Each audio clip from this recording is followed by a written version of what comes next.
그러면 2월 6일 독서 토론 시작을 하겠습니다. 저 이벤트 토론에 김기란 대표님, 공 원장님, 장 소장님 이렇게 올리셨더라고요. 그래서 이벤트 올린 순서대로 강기란 대표님 맨 먼저 발제해 주시겠습니다. 가능하시겠습니까? 제 말이 좀 들릴까요, 예, 선생님? 잘 들립니다. 그렇구나.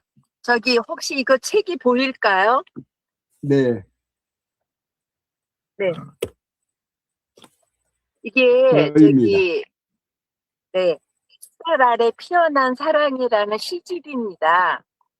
작년에는 이게 이북으로 나왔고 올 초에 시집으로 나왔는데 실제 저는 이 책을 발표하려 하지 않고 다른 책을 준비를 했었는데 아무래도 이 책이 이제 제가 쓴 거니까 올 초라라고 해서 했는데 이 책을 보면서 그동안 이제 시를 써놓은 것들을 한번 시각적으로 종이책을 한번 보자 그러고 했는데요. 보니까 너무나 정말 부끄럽고 그래서 누구한테 선물 주는 것보다 다 폐기해야 되겠다 이 생각을 가지면서 첫 장부터 맨 마지막까지 다시 다 이렇게 연필로 수정을 하고 있거든요. 새로 수정을 해야 되겠다라고 하는 중인데 그래서 사람은 어떤 일을 하고자 하는 일이 완성되기는 쉽지 않구나라는 생각을 갖고 있고요. 제가 또다시 사랑이라는 시를 제가 한번 낭송을 하면서 마무리하도록 하겠습니다. 사랑이 싱거우면 애절함을 넣으면 되고 그래도 싱거우면 간절함을 담으면 되죠. 행복이 싱거우면 기쁨을 채우면 되고 그래도 싱거우면 감사를 채우면 되지요. 이상입니다.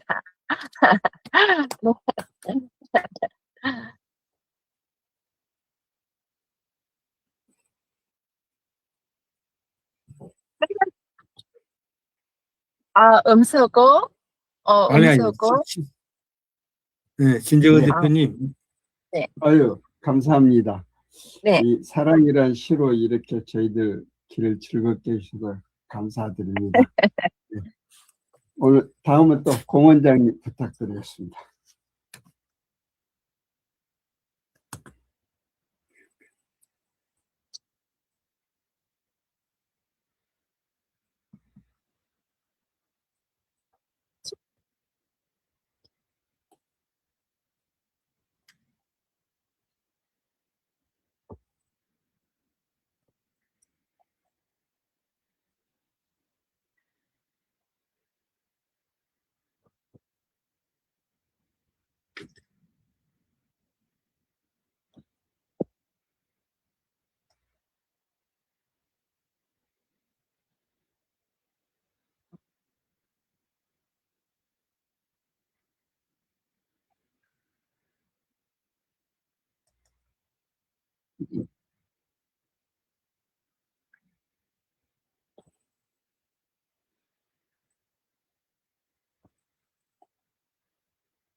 음.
참. 음.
그러니까, 그러니까, 어떤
진짜 생활 그 에세이를 그대로 이 요리를 주제해가지고 쭉 써놓은 그런 건데 너무 그 친근한 그런 글을 이렇게 멋지게 소개해주셔서 감사합니다. 네, 다음 장 소장님 부탁합니다. 네. 짜장면하고 짬뽕 먹는 방법을 그거대로 한번 해봐야 되겠네. 아이고, 참 재밌게 표현하신 것 같습니다. 화명응용.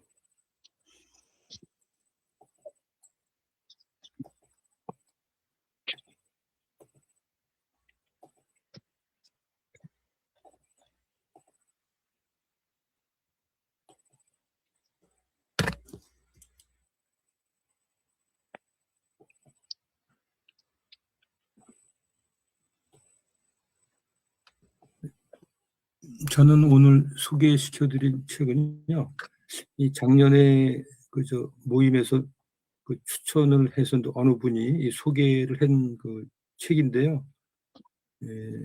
저는 개인적으로 이 우주 쪽의 행성 쪽의 분야는 상당히 좀 그저 낯설거든요. 근데 이분이 이 책이 상당히 그 베스트셀러다라고 하고 새로운 어떤 그 우주의 양자 물리학을 쉽게 풀이한 책이다라고 해서 소개한 책인데 다시 한번 이게 정리한 거를 이렇게 봐도 좀 그 내용이 저로서는 좀 쉽진 않았다라고 생각을 하면서 소개를 해드리겠습니다. 나 없이는 존재하지 않는 세상이라고 하는 책입니다. 카를로 로벨리라고 하는 그 양자 물리학자인데요. 이분은 이제 이 책을 소개한 그 내용을 보면은 이 책을 읽고 나면은 우리는 완전히 새로운 세상을 바라보게 된다. 근데 이 표현은 어떤 일반 독자라기보다도 좀 물리학이나 전문가들 식견으로 봤을 때 이 책의 어떤 그 깊이를 갖다가 느낄 수 있는 것 같았어요. 양자역학을 이해하는 사람은 아무도 없다. 100년이 넘도록 풀리지 않는 수수께끼. 양자 이론이 탄생한 지 100년이 지났지만 지금도 풀리지 않는 수수께끼다라고 얘기를 하고 있고, 이 대목이 또 실제로 이 책이 쉽지만은 않은 책이다라고 하는 느끼는 게, 물리학적 머리에 길 많은 양자역학은 우리 가운데 어느 누구도 제대로 이해하지 못하지만 사용할 줄은 아는 무척 신기롭고 당혹스러운 학문이다라고 말하고 있고, 양자론에 대해서도 아이디어를 선구적으로 제시했던 아인슈타인도 20세기 위대한 물리학자 리처드 파인만이라고 하는 학자도 아무도 양자를 이해하지 못한다고 이렇게 기술을 하고 있답니다. 그래서 이 카를로 로벨이라고 하는 이 물리학자도 이 관계론적 해석이라고 하는 부분에 초점을 맞춰서 이 자기의 어떤 그 우주론을 갖다가 쭉 설명을 했는데요. 양자 이론의 핵심은 양자론은 양자적 대상이 우리 혹은 관찰이라고 일을 하는 특정 실체에게 어떻게 나타나는지를 기술하는 것이 아니다라는 것이다. 양자론은 어떤 물리적 대상이 다른 임의의 물리적 대상에게 어떻게 나타나는지를 기술한다. 다시 말해 물리적 대상이 다른 물리적 대상에게 어떻게 작용하는지를 기술한다. 이 풀이한 내용도 이렇게 좀 많은 그 생각을 좀 해야 되는 그런 그 표현이라고 볼 수가 있는데요. 이 돌은 그 자체로는 위치가 없다. 충돌하는 다른 돌에 대해서만 위치를 찾는다. 하늘은 그 자체로 색이 있는 것이 아니라 하늘을 올려다보는 나의 눈에 대해서만 색깔을 갖는다.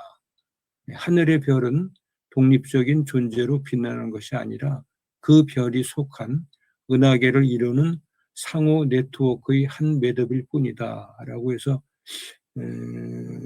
이 부분이 이제 실제로는 그 제2의 스티븐 호킹이다라고 해가지고 최근에 어떤 세계적인 이론의 물리학자 가운데서도 상당히 그 파문을 일으킨 그러한 현대적인 세계적인 학자라고 볼 수가 있겠는데요.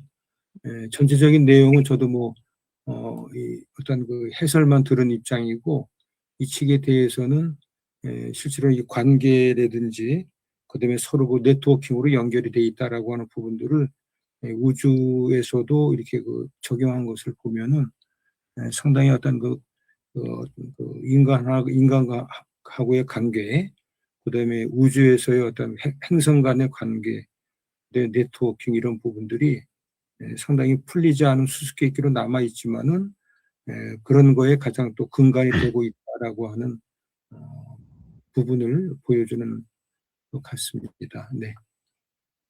이상 소개를 마치도록 하겠습니다. 아유, 감사합니다.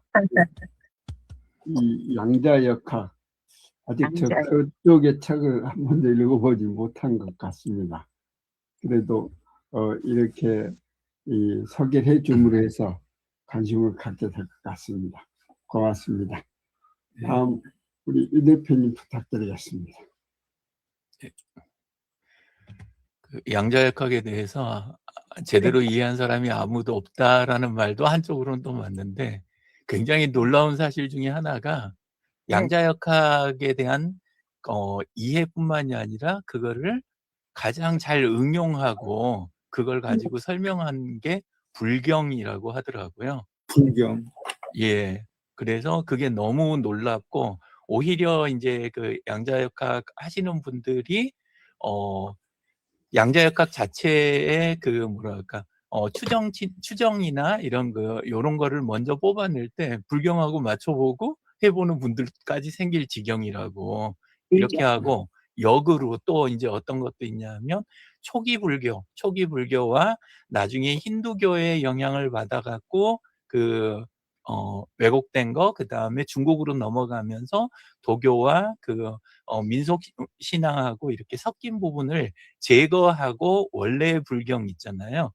그 네. 부분을 이렇게 구분하는 용도, 이걸로 양자역학을 활용을 하면 그러면 정확하게 맞아 떨어진대요. 그래서 이렇게 놀라울 수가 있나, 몇천 년이 지났는데. 그러면서 그런 시각으로 보면 그 부처님이 그 종교적이라기보다 거의 물리. 그냥 사고 실험을 극한까지 한 그 과학자에 가까운 거 아니냐, 이런 식의 이제 말들도 있다고 합니다. 이야기가 길었습니다. 도리언 그레이의 초상을 읽었는데요. 저는 이걸 저랑은 도저히 안 맞는 책이다 생각을 하는데 읽게 된 이유가, 독서토론 모임을 갔는데 앞에 앉은 분이 이 책 갖고 발표를 하시더라고요. 예, 그래가지고 그 책은 뒤에 의 초상이 빠진 책이었어요. 그래서 처음 보는 책이었는데 도리언 그레이라고 돼 있어서 이 책 이겠거니 했는데 맞더라고요. 근데 한 대목만 그냥 이렇게 읽겠습니다. 예, 이렇게 이게 맨 마지막 부분이에요. 다 아마 기억하실 것 같아요. 이 책 안 읽으신 분이 거의 없을 것 같아가지고, 방 안으로 들어갔을 때 그들은 벽에 걸려있는 눈부신 초상화를 발견했다. 초상화는 마지막으로 봤던 주인의 모습. 예, 거기 이제 종이 들어가잖아요. 경찰이랑 주변 이 사람들과 함께. 예, 그래갖고 매우 아름다운 젊음과 미모의 경이로움을 그대로 간직하고 있는 모습이었다. 바닥에는 야외복 차림의 시체 하나가 가슴에 칼이 꽂힌 채 누워 있었다. 주름투성이의 몹시 야위고 역겨운 몰골의 남자였다. 그들은 그 사람의 손에 낀 반지를 자세히 보고서야 그자가 누군지 알아봤다. 예. 기억나세요, 혹시? 예. 마지막에 죽인 게 남한테 죽음을 당한 게 아니라 그 주인공인 도리언 그레이가 자기 대신 늙어가던 그 초상화 있잖아요. 추하게 늙어가던 그 초상화를, 그거를 없애려고 자기가 자기를 그려준 그 사람을 죽였던 그 칼 가지고 초상화를 이제 찌른 건데, 근데 이제 이게 마지막 결론이잖아요. 초상화는 멀쩡하고 결국 죽은 거는 이제 자기 자신이 되는, 이게 이제 맨 마지막 부분이잖아요. 예, 이렇게 돼서 이렇게 사실 읽었었어요, 이 책을. 오히려 이번에 이제 밀리에서지에서 읽을 때는 제가 좀 대충 넘어갔고 기억만 되살리느라고 그렇게 했고, 원래는 아버님 서재에 문고판으로 이게 있었던 거예요. 그래서 학생 때 읽었던 책인데, 그때는 제가 분명히 세로로 이렇게 글이 가로로 안 돼 있고 세로로 된 거, 그걸 읽었던 것 같아요. 예, 그래가지고 그렇게 했는데 이 부분 보면서 이제 확실하게 기억이 좀 나더라고요. 그래서 오히려 읽으면서 이제 많이 이렇게 생각이 됐던 거는 그 오스카 와일드에 대한 생각을 참 많이 했던 것 같습니다. 그 유미주의 때문에 말도 많고 탈도 많고 했던, 나중에 이제 미국으로 넘어가서 성공을 하기는 했었지만 굉장히 이제 뭐라 그럴까, 그 말썽도 많이 일으키고 결국은 이제 그 처벌을 받잖아요. 예, 그렇게 해가지고 2년인가 징역이 아니라 노동을 하는 거. 예, 그거 해가지고 하다가 나중에 그때 쇠약해진 거랑 그 다음에 자산 같은 거 다 잃어버리고 마지막에는 이제 뇌수막염으로 해가지고 죽게 되잖아요. 본인도 나이가 50이 안 된 나이에 이제 이렇게 죽게 되는데, 예, 근데 그 생각이 많이 났습니다. 여기 있는 요 이미지는 그 오스카 와일드 그거를 이 도리언 그레이를 표현하느라고, 여기 보면 그 눈물샘 자리에가 대신 보석이 박혀 있잖아요. 정확하게 보이실지 모르겠는데, 예, 그래서 표현한 이미지 중에는 가장 정확하게 표현했다 그랬고, 책 표지 중에 하나에 쓰인 건데, 이건 다른 책에 쓰인, 예, 그 도리언 그레이의 초상이 책이 워낙 많이 나오다 보니까 그 중에 하나입니다. 근데 이제 해석을 할 때는 오히려 이제 약간 다르게 그렇게 해보고 싶었던 게 있는데, 요건 제가 올려놨습니다. 예, 그래서 한번 보시면 요것도 흥미가 좀 있으실 거예요.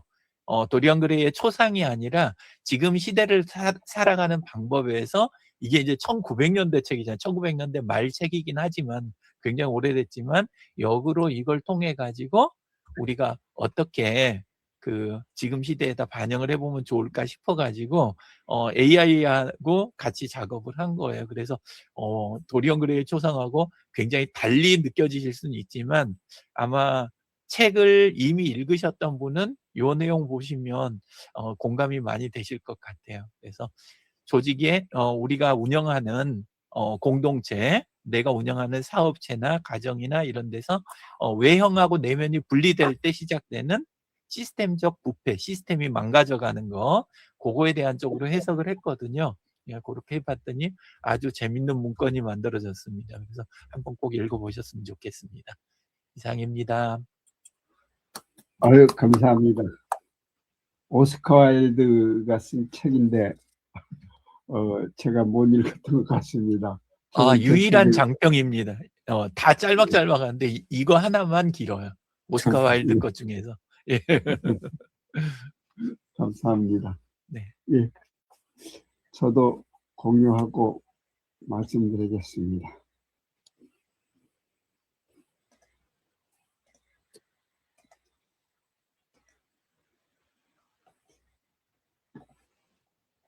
제가 읽은 책은 장강명 씨가 쓴 먼저 온 미래예요. 이 책이 이제 시작이 제 PC가 요즘 이렇게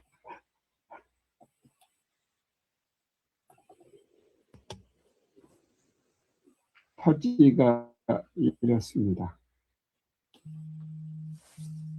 먼저 온 미래, 장강명 씨가 부제가 AI 이후의 세계를 경험한 사람들. 시작은 2016년에 이세돌하고 알파고 대국이 있는 끝난 다음에 그 중국에서 시작하는 거죠.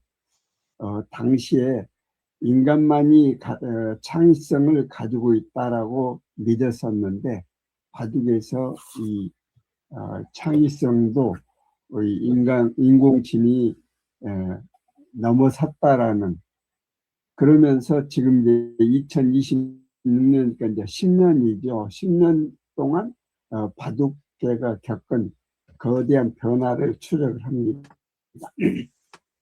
이 바둑은 수천 년간 그 쌓은 정석과 이론이 이 인공지능으로 인해서 폐기되고, 오히려 프로 기사들이 AI를 스승으로 삼아가지고 학습하는 이런 질서가 새로 생겼습니다. 그러니까 지금 이 바둑을 두면 포석을 먼저 하잖아요.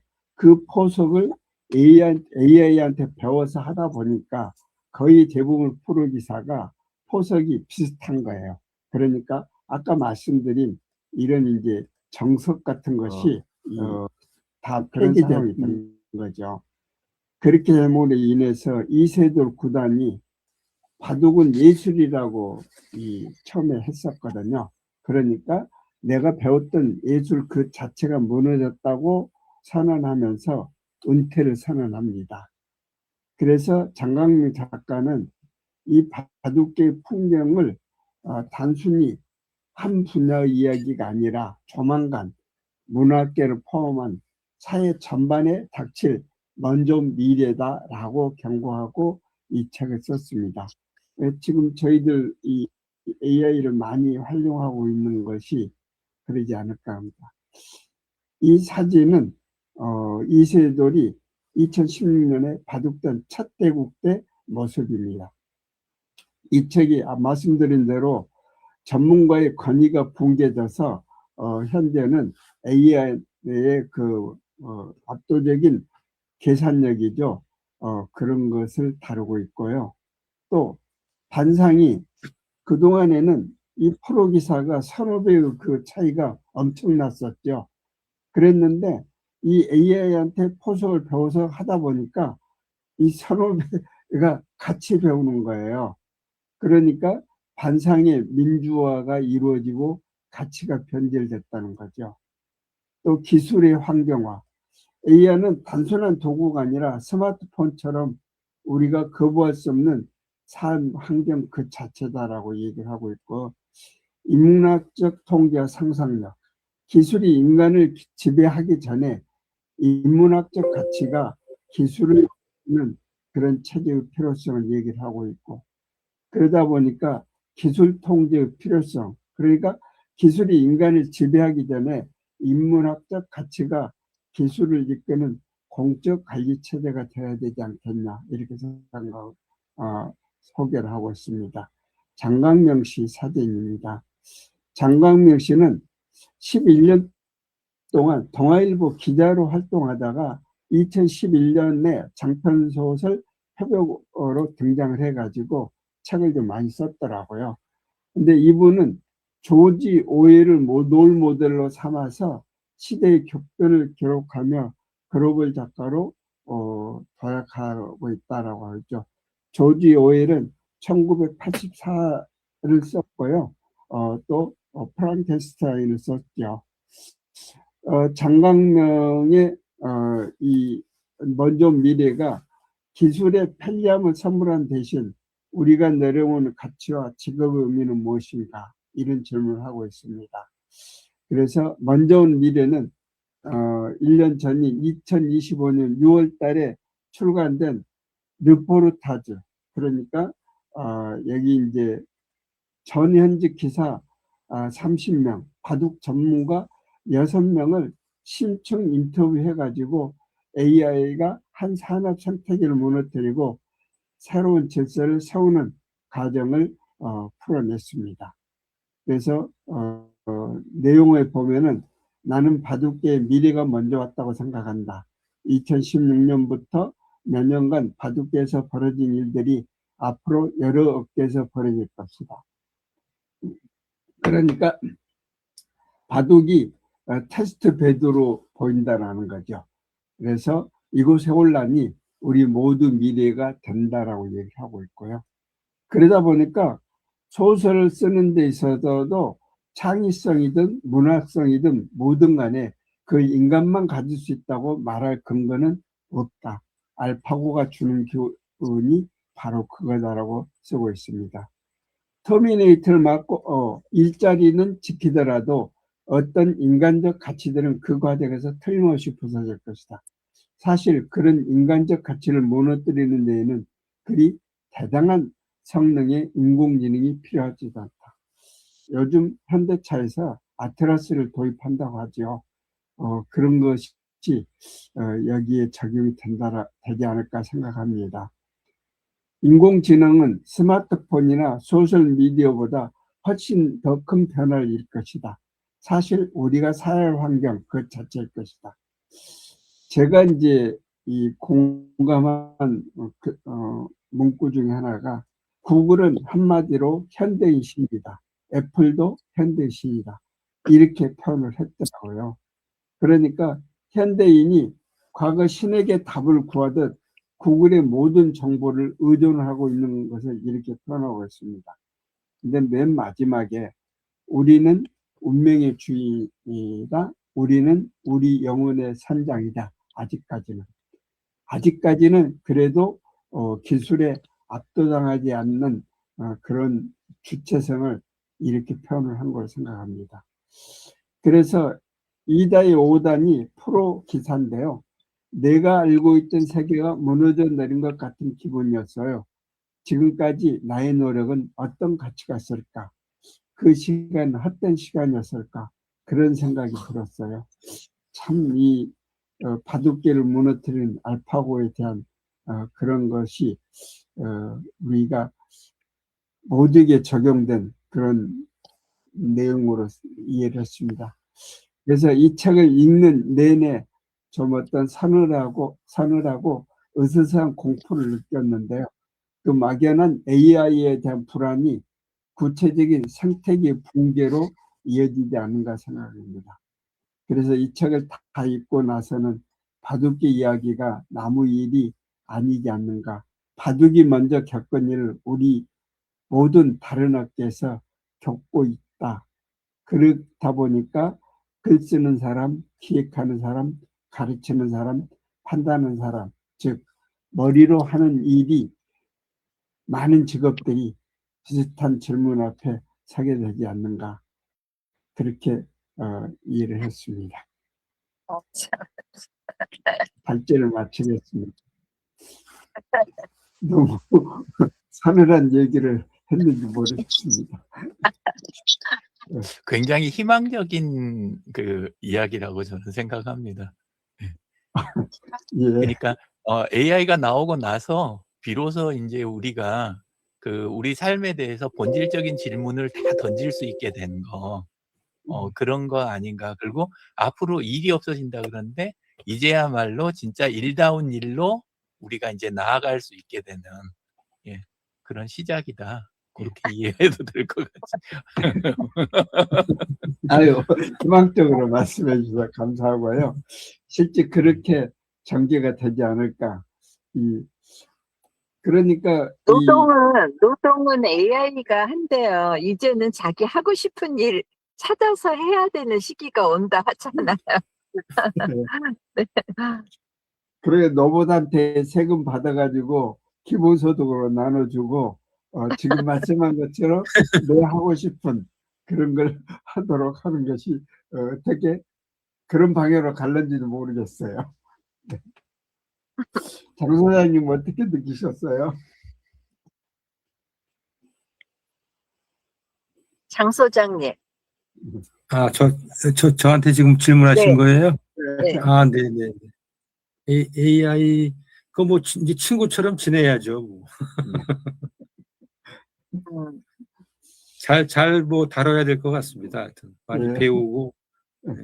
원래 어깨 성경에도 동무. 보면 일은 우리가 그 선악과를 먹었던 그거에 의해서 그 하나님이 주신 그런 일종의 그 징계이기도 하잖아요. 동시에 그게 이제 선물이면서도 또 동시에 징계이기도 한데, 근데 그 다음 단계로 나가게 되는 그런 정말 중요한 계기가 되지 않을까 생각이 됩니다.